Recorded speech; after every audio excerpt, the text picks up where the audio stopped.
Aku baru sahaja merebahkan badan di katil. Penat bekerja dari pagi hingga malam membuatkan aku baring semula tanpa memerhatikan sekeliling. Aku memang peluk bantal itu. Aku malas mahu fikir panjang. Buang bantal peluk dekat luar ni. Aku tergamam. Hey guys, Huawei partner, come back to my channel.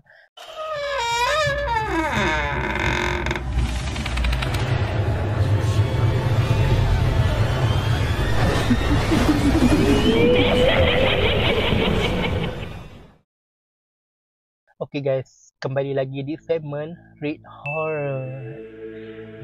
Okay guys, so apa tajuk untuk malam ni? Tajuk untuk malam ni Bantai Peluk. Yang ditulis pada bila? 3 September, macam semalam juga. So aku tak mau cakap banyak sebab lah ni dah pukul 2 pagi dah. Selalu aku buat konten ni pun dalam pukul 10-11 macam tu je. Tapi kali ni lewat sikit. So aku tak mau cakap banyak. Jom kita sama-sama baca, okay? So let's go guys. Malam itu aku baru sahaja merebahkan badan di katil. Penat bekerja dari pagi hingga malam membuatkan mata aku terasa berat. Dengan hanya berbaring sebentar, aku sudah hampir terlena. Namun, entah mengapa, rasa ingin membuat air kecil membuatkan aku terjaga. Dengan mata separuh pejam, aku bangun perlahan menuju ke tandas. Suasana rumah ketika itu sunyi sepi. Hanya kedengaran bunyi kipas berputar dan sesekali cengkerik di luar rumah. Selepas selesai, aku kembali ke bilik. Aku baring semula tanpa memerhatikan sekeliling. Rasa mengantuk yang terlalu kuat membuatkan aku tidak kisah apa-apa. Namun, saat aku meraba katil untuk mencari bantal peluk kesayangan, aku tersedar sesuatu. Bantal itu tiada. Aku bangun separuh badan, menyuluh dengan lampu telefon, tapi kosong. Katil hanya ada bantal kepala, selimut dan tilam yang masih kemas. Bantal peluk itu hilang, entah ke mana. Aku cuba menenangkan diri.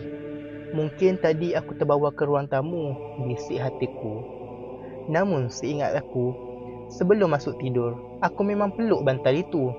Aku malas mahu fikir panjang. Dengan mata yang semakin berat, aku terus baring semula.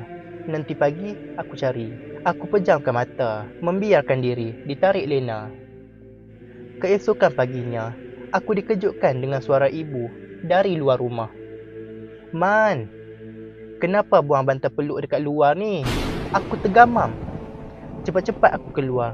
Dan benar, bantal peluk itu berada di halaman rumah.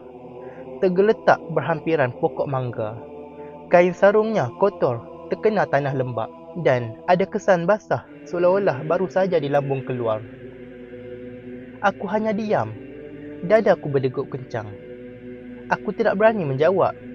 Kalau aku katakan aku tak buang, ibu pasti hairan. Tapi dalam hatiku, aku tahu aku tak pernah sentuh bantal itu malam tadi. Aku masuk tidur bersama bantal itu di sisi. Bagaimana boleh berada di luar rumah? Tambah pelik, tingkap dan pintu semua berkunci rapi dari dalam. Malam seterusnya, aku cuma beranikan diri tidur semula dengan bantal itu. Aku cuci kain sarungnya, lalu membawanya ke katil seperti biasa. Namun, tepat jam 2 pagi, aku terjaga dengan rasa sesak di dada. Aku ternampak sesuatu bergerak di hujung katil. Sama-sama aku lihat bayangan hitam kecil, seolah-olah kanak-kanak sedang duduk sambil memeluk bantal itu erat. Suaranya seperti berbisik, sayup-sayup. Jangan ambil bantal aku, jangan ambil. Aku kaku, peluh dingin membasahi tubuh. Perlahan-lahan bayangan itu bangun, menyeret bantal peluk menuju ke arah tingkap dan tanpa aku sempat berbuat apa-apa, bantal itu hilang sekelip mata. Tingkap pula tetap tertutup rapat. Sejak malam itu, aku tidak lagi berani menggunakan bantal peluk itu. Aku biarkan ia tersadai di stor rumah, jauh dari bilik tidur. Namun kadang-kadang ketika lewat malam, aku terdengar bunyi seretan lembut di koridor. Seperti ada sesuatu yang sedang mengheret bantal perlahan-lahan. Bantal peluk itu akhirnya menjadi sesuatu yang aku cuba lupakan. Tetapi ia seolah-olah masih mencari tuannya.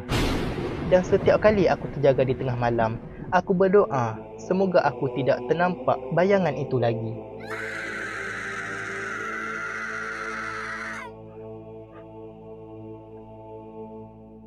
Sekejap guys, sekejap.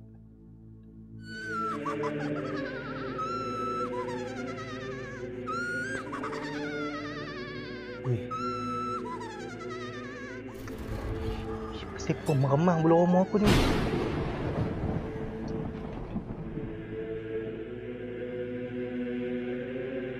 Weh. Pukul 2 pagi dah ni. Serius aku tak tipu weh. Kaki aku tergetak-getak. Selalu aku buat konten ni pukul 11 kan, macam tu kan. Pukul 11-12 itu. Tapi kali ni aku buat lewat sikit. Sat weh, sat.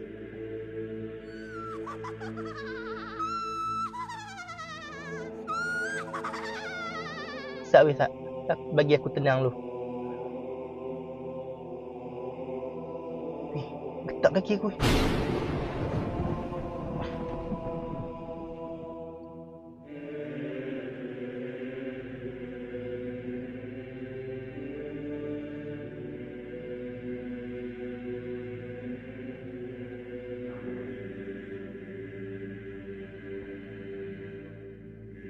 Okay, tak apa. Aku slow. Okay guys, aku rasa video kita sampai sini saja. Jangan lupa like, comment dan share, okay? Pada hampa yang sudi menekan video ni, sudi klik video ni, aku nak ucapkan terima kasih pada hampa.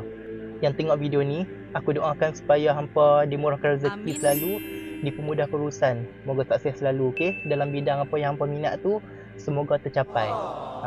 Dan kepada hampa yang tengok video ni, tolong aku mohon sangat kepada hampa semua, jangan pernah skip. Apa-apa video apa jangan skip, hampa tengok sampai habis. Dari mula sampai habis. Kalau ada iklan apa, hampa jangan skip, okey? Tolong.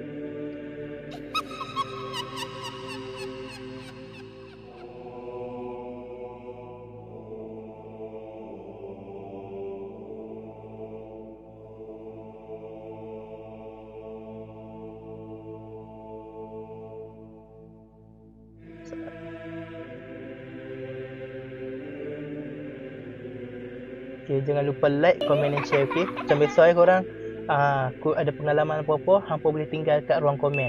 Nanti aku baca, aku boleh sampaikan kepada hampa, okay? Jumpa di next content tau. Okay guys, bye. Assalamualaikum, selamat malam.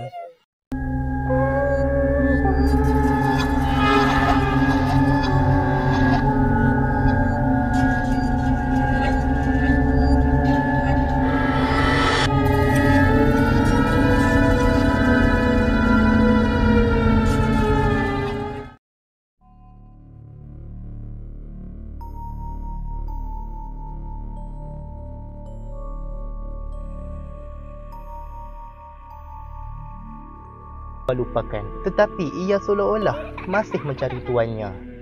Dan setiap kali aku terjaga di tengah malam, aku berdoa semoga aku tidak ternampak bayangan itu lagi.